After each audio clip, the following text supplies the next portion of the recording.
आप सभी का स्वागत है आपका अपना क्लास मैजिकल क्लास 2.0 में। तो आज हम लोग पढ़ेंगे ब्रिटिश गवर्नर, गवर्नर जनरल और वायसराय। तो इनके बारे में फर्स्ट पार्ट पढ़ाया जा चुका है। आज हम पढ़ेंगे इसका सेकेंड पार्ट। तो फर्स्ट पार्ट में आपको गवर्नर और गवर्नर जनरल के बारे में पढ़ाया गया था। इस पार्ट में जितने भी वायसराय बने थे उनके बारे में पढ़ेंगे। तो बिना टाइम वेस्ट किए हुए अपने क्लास को शुरू करते हैं। भारत के वायसराय 1858 से 1947 तक, इन सभी के बारे में हमें नहीं पढ़ना। जिससे प्रश्न बनते हैं उन्हें पढ़ना है। तो चलिए जिनसे प्रश्न बनते हैं उनके बारे में पढ़ लेते हैं, एक एक कर अच्छी तरह से पढ़ लेते हैं जिससे आपको कन्फ्यूजन ना हो। तो सबसे पहले बनते हैं वायसराय लॉर्ड कैनिंग। इनका शासनकाल 1856 से 1862 ईस्वी तक रहा। यह अंतिम भारत का गवर्नर जनरल थे। भारत के गवर्नर जनरल के पद का यह अंतिम गवर्नर जनरल थे। लॉर्ड कैनिंग के समय ही 1856 में विधवा पुनर्विवाह अधिनियम लागू हुआ था। जो विधवा पुनर्विवाह अधिनियम था यह इन्हीं के शासनकाल 1856 में लागू किया गया। इन्हीं के समय 1857 की महान क्रांति हुई थी। जो 1857 की प्रथम स्वतंत्रता क्रांति हुई थी यह इन्हीं के शासनकाल में हुई थी। 1858 में इन्हीं के शासनकाल में भारत शासन अधिनियम पारित हुआ। भारत शासन अधिनियम के अनुसार भारत के गवर्नर जनरल के पद को हटाकर वायसराय का पद कर दिया गया। जो भारत का गवर्नर जनरल का पद था उसे अब हटाकर वायसराय का पद दे दिया गया।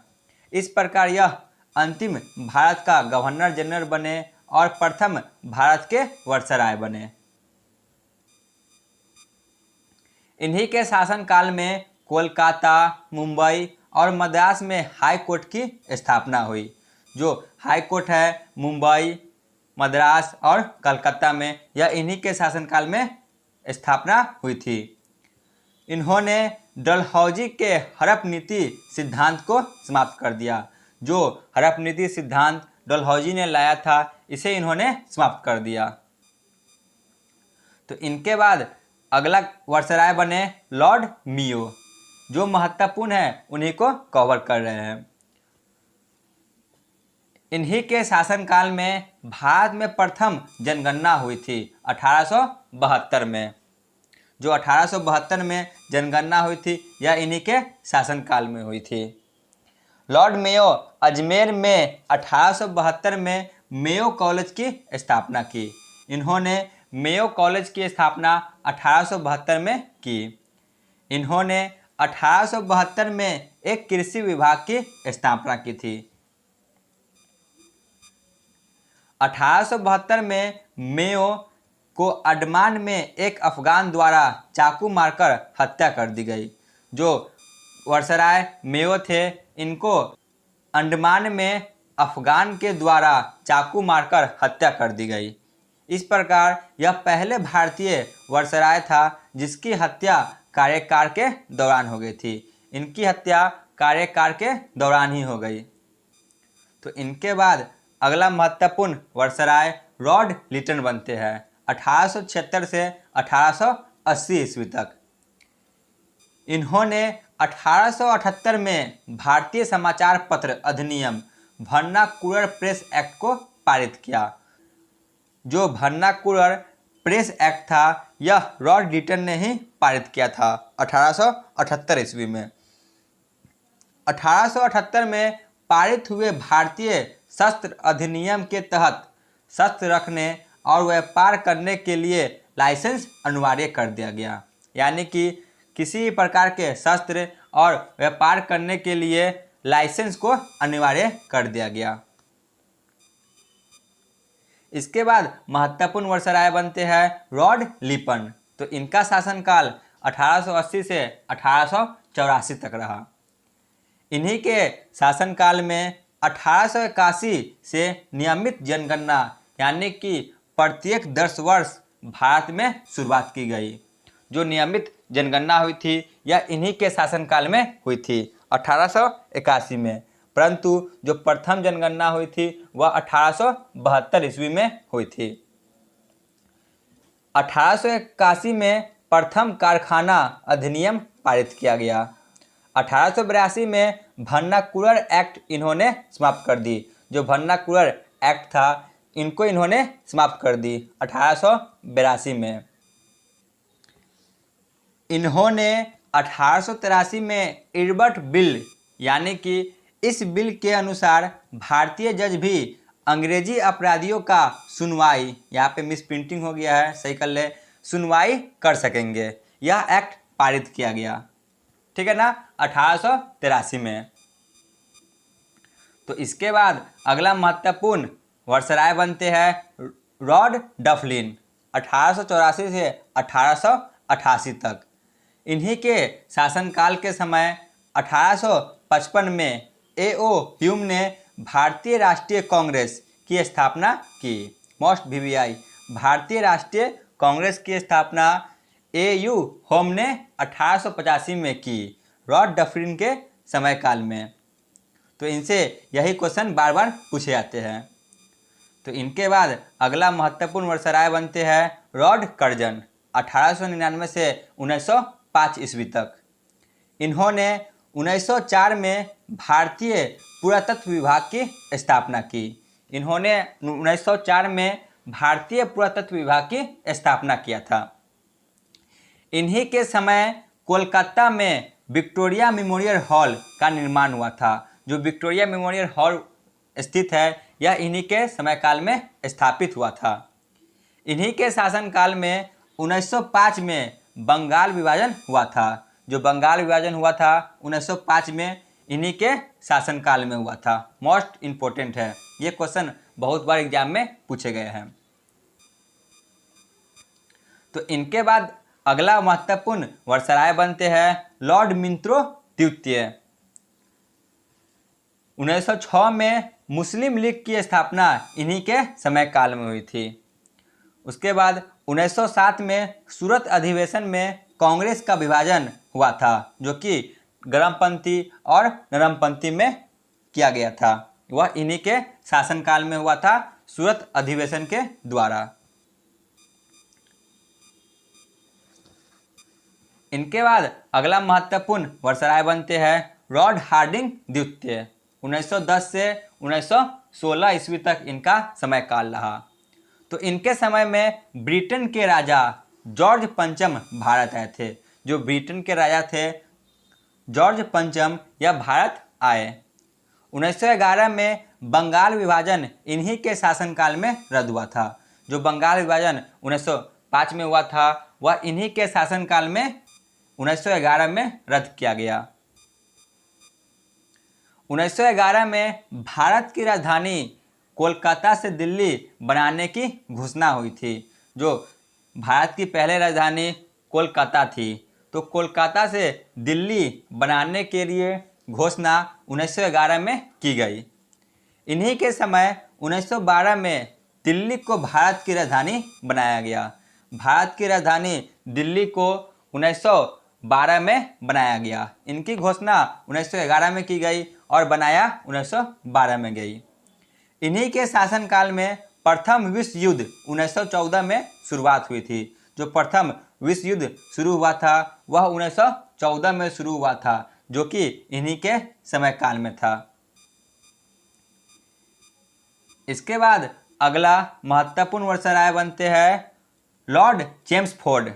1916 से 1921 ईस्वी तक इनका शासनकाल रहा। इन्हीं के समय 1916 में लखनऊ अधिवेशन पारित हुआ था, जिसमें कांग्रेस का एकीकरण हुआ।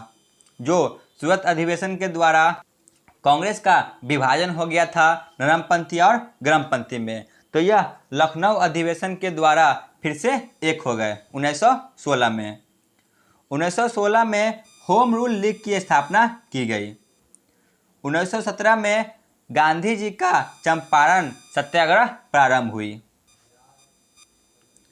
13 अप्रैल 1919 को जालियांवाला बाग हत्याकांड इन्हीं के शासनकाल में हुआ था। जो जालियांवाला बाग हत्याकांड हुआ था पंजाब में, यह इन्हीं के समयकाल में हुआ था। 1919 को रॉरेक्ट एक्ट भी इन्हीं के समयकाल में पारित हुआ। 1920 में असहयोग आंदोलन की शुरुआत भी इन्हीं के समयकाल में हुआ था। तो इनके बाद अगला महत्वपूर्ण वर्षराय बनते हैं रॉड लीडिंग 1921 से 1926 तक। इसी के समय 5 फरवरी 1922 को चौरा चौरी कांड हुआ था। इन्हीं के समय 1923 में चित्तरंजन दास और मोतीलाल नेहरू ने इलाहाबाद में स्वराज पार्टी की स्थापना की थी। इसके बाद अगला महत्वपूर्ण वर्षराय बनते हैं लॉर्ड इरविन। इनका समयकाल 1926 से 1931 तक रहा।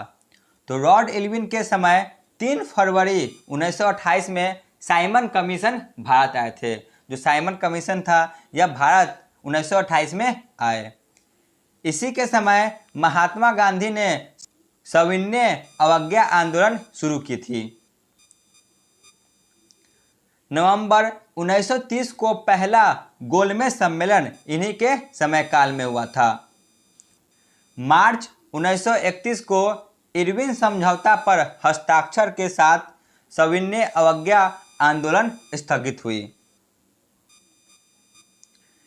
तो इनके बाद अगला वर्षराय बनते हैं लॉर्ड वेलिंगटन 1931 से 1936 तक। 1931 में द्वितीय गोलमेज सम्मेलन संपन्न हुई। 1932 में तृतीय गोलमेज सम्मेलन संपन्न हुई। उसी के साथ 1932 को गांधी जी और भीमराव अंबेडकर के बीच पूना समझौता भी हुआ था। मोस्ट VVI पूना समझौता 1932 में हुआ था गांधी जी और भीमराव अंबेडकर के बीच।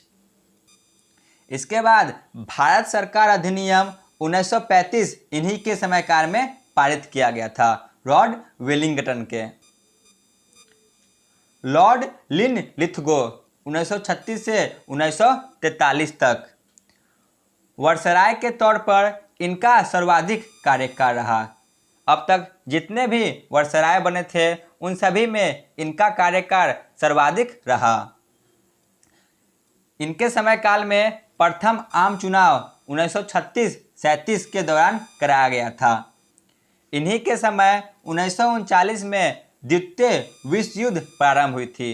जो द्वितीय विश्व युद्ध था यह इन्हीं के समयकाल में प्रारंभ हुई। 1940 में अगस्त प्रस्ताव इन्हीं के समयकाल में लाया गया था। जो अगस्त प्रस्ताव था यह इन्हीं के समयकाल में 1940 में लाया गया। इसी के साथ 1942 में क्रिस्प मिशन भारत आया जो कि इन्हीं के समयकाल में आए थे। इन्हीं के समय 1942 में भारत छोड़ो आंदोलन प्रारंभ हुई। इनके बाद अगला महत्वपूर्ण बनते हैं लॉर्ड माउंटबेटन 1947 से 1948 तक। भारत का अंतिम वर्षराय लॉर्ड माउंटबेटन बना। जो लॉर्ड माउंटबेटन था यह भारत का अंतिम वर्षराय बने। इन्हीं के शासनकाल में 1947 में भारत को आज़ादी मिली थी। 1947 में भारत की आज़ादी मिली थी तो उस समय वर्षराय लॉर्ड माउंटबेटन थे। इसी के साथ स्वतंत्र भारत का यह पहला गवर्नर जनरल बने। स्वतंत्र भारत का यह पहला गवर्नर जनरल बनते हैं लॉर्ड माउंटबेटन। सी राजगोपालाचारी 1948 से 1950 ईस्वी तक स्वतंत्र भारत के प्रथम तथा अंतिम भारतीय गवर्नर जनरल श्री राजगोपालाचारी बने। ठीक है ना। स्वतंत्र भारत का प्रथम तथा अंतिम भारतीय गवर्नर जनरल श्री राजगोपालाचारी बनते हैं। तो यहाँ पे जितने भी गवर्नर जनरल और वर्षराय थे इन सभी के बारे में पढ़ लिए। तो चलिए एक ही स्लाइड में देख लेते हैं जितने भी गवर्नर जनरल और वर्षराय बने थे उनके बारे में। तो सबसे पहले बंगाल का पहला गवर्नर बने रॉबर्ट क्लाइव। बंगाल का पहला गवर्नर जनरल बने वॉरेन हेस्टिंग। भारत का पहला गवर्नर जनरल बने लॉर्ड विलियम बेंटिक। भारत का पहला वायसराय लॉर्ड कैनिंग बने। स्वतंत्र भारत का पहला गवर्नर जनरल माउंटबेटन बने। और स्वतंत्र भारत का पहला एवं अंतिम भारतीय गवर्नर चक्रवर्ती गोपालाचारी बने। ठीक है ना। तो आज का थ्योरी यहीं पे समाप्त होती है। चलिए चलते हैं प्रीवियस ईयर क्वेश्चन पे, जो कि एग्जाम में बार बार पूछे गए हैं। पहला प्रश्न है, भारत का प्रथम वायसराय कौन बना?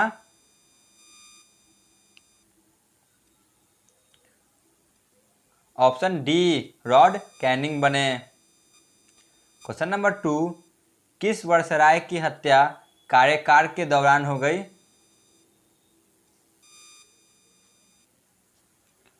Option C lord Mayo. Question number 3, vernacular act किस वायसराय ने पारित किया? वर्नाकुलर एक्ट किस वायसराय ने पारित किया था? Option D lord Lytton. Question number 4, भारतीय राष्ट्रीय कांग्रेस की स्थापना के समय वायसराय कौन थे? Option C lord Dufferin. Question number 5, बंगाल विभाजन के समय वायसराय कौन थे? Option D lord Curzon. Question number 6, Delhi को कब भारत की राजधानी बनाया गया? ऑप्शन बी 1912 में। दिल्ली को भारत की राजधानी बनाने के लिए इसकी घोषणा 1911 में की गई और इसे राजधानी 1912 में बनाई गई। क्वेश्चन नंबर 6, जलियांवाला बाग हत्याकांड के समय वायसराय कौन थे? Option D Lord Chelmsford. Question number 8, Poona समझौता के समय वायसराय कौन थे?